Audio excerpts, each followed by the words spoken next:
Hi, welcome to another episode of Hot Takes with me, the Silver Fox, and boy do I have a good story here. It's not a heavy or serious story, it's quite a light one, but I think it's funny and I think it's interesting and I do hope that you like it. Now, I will ask at this point to please do hit the subscribe button if you're yet to subscribe. Whether you're a long-term viewer who's yet to subscribe or a new viewer, do please subscribe because YouTube are doing it again. I'm watching it again, live, happening, where YouTube are unsubscribing people against their will and against their knowledge, simply because I think we are a political channel. So let's defeat them. Do either hit the subscribe button or check that you're still subscribed. And also, you may want to hit the like button now because I do think you're going to like this video. Because as you can tell from the thumbnail, we're going to be talking about the poshest man in the world, Jacob Rees-Mogg. The man who is the minister for the 1800s, the man who is so ferociously posh that when he was a young candidate out and going for his first election, he used to go on the door knock with his nanny, as in the woman paid to bring up, children. Think Mary Poppins, but with Jacob Rees-Mogg in a three-piece suit, a top hat and a monocle at the age of 18 or something. He's got a child who is the absolute clone of him as well. It's the most amusing thing I've ever seen. But Jacob has said something incredible about reform. You're going to like this. Here goes. Right, now this comes from The Independent, but it is just a cracking story. Jacob Rees-Mogg says that Reform UK has stolen all his best policies, as he jokes about the party's manifesto. So Jacob Rees-Mogg praised Reform UK leader Nigel Farage and described some of its representatives as nutty candidates who like, the little mustachioed Austrian from Germany in the 30s. They don't like you saying that word early in a video. But and we will come to the weird candidates of the of Reform UK in a moment. But let's have a look at this, because Mogg is, he is such a gentleman. This is the thing. He would never say a bad thing. He is very cultured man. I just think he's a lovely fella. Now, I don't care about his politics or anything. Just as a human being, he does strike me as a half-decent human being. But so achingly posh. He's posher than the king. Anyway, so Jacob Rees-Mogg said Reform UK's manifesto is a whole load of nice-sounding pledges that don't add up, and then joked that the right-wing party had taken his best policies. The Brexiteer is facing a battle for his political future in the North East Somerset and Hanham, where Regional Mayor Dan Norris is projected to win the seat for Labour, according to the latest polls. Now, I think that Jacob Rees-Mogg leaving Parliament would be a sad loss for Parliament. That plum accent of his, that lovely plummy posh English accent of his, it's almost humorous. And he has got an incredible mind, forensic mind, and he can take things apart, and I do admire him for it. There's not many politicians I admire, but I just think Rees-Mogg is just super. He's a national treasure. We need to polish him, keep him on a shelf. Anyway, canvassing on Tuesday, Mr. Rees-Mogg, who has held the seat since 2010, came across voters in the constituency who'd said they'd be voting for Nigel Farage's Reform UK. And of course, there's a lot of Tories up and down the whole of the country who are saying very much the same thing, but not necessarily to Jacob Rees-Mogg.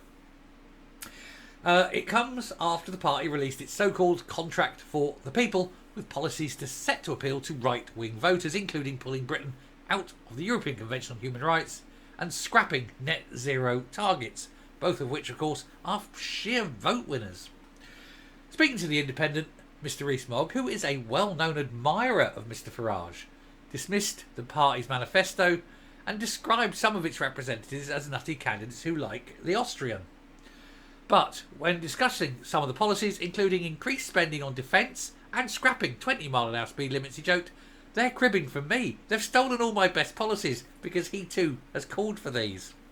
He later added, "The broad Tory family shares a lot of things in positions in common, He says, that's why I'm keen on the Tory family should be reunited. It's obviously not going to happen before the election, but try and do it after the election. It would be a good thing. Reform UK, Mr. Rees-Mogg said, faced the problem of being a new party with no time to think things through and no prospect of getting into government. No, but here's the thing. They may not get into government. They may get a few seats, which gives them visual presence. It gets them, at the high table. They will be sitting in committees. They will be slowly building over time. They will have their own personalities develop. There will be people, perhaps at the Tory party, seeing a failing party, switching across to Reform. This will happen. These things happen. And that's how parties start.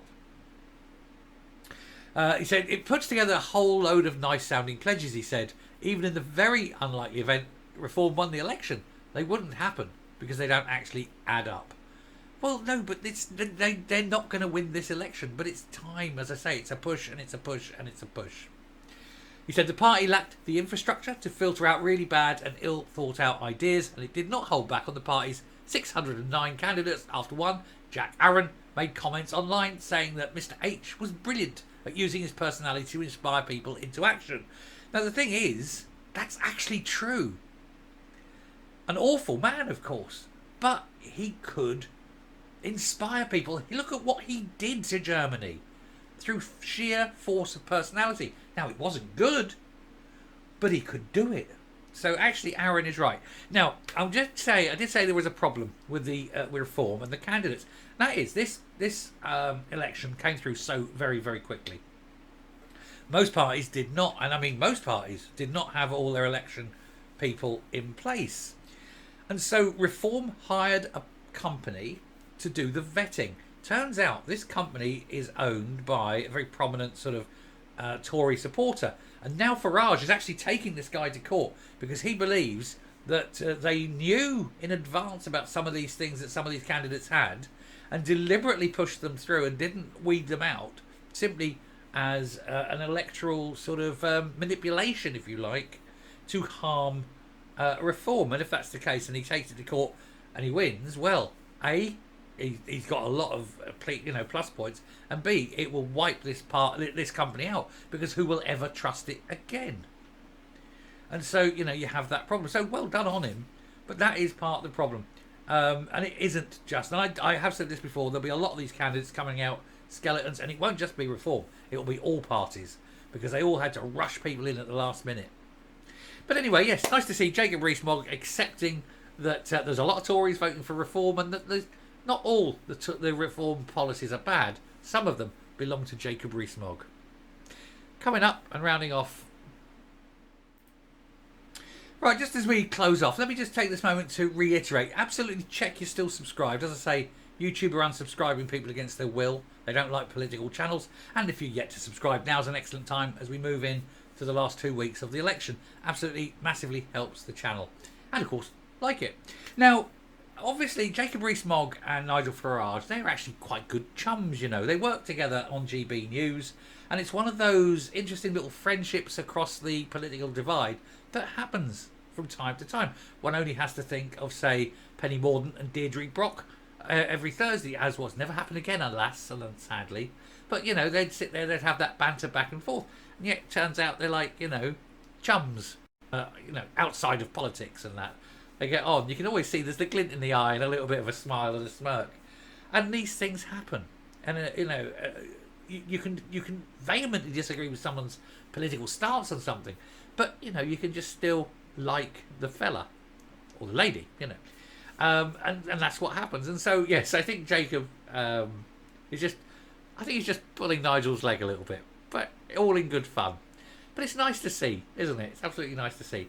It's nice to end the day on my long form videos anyway with a nice story, so thank you very much.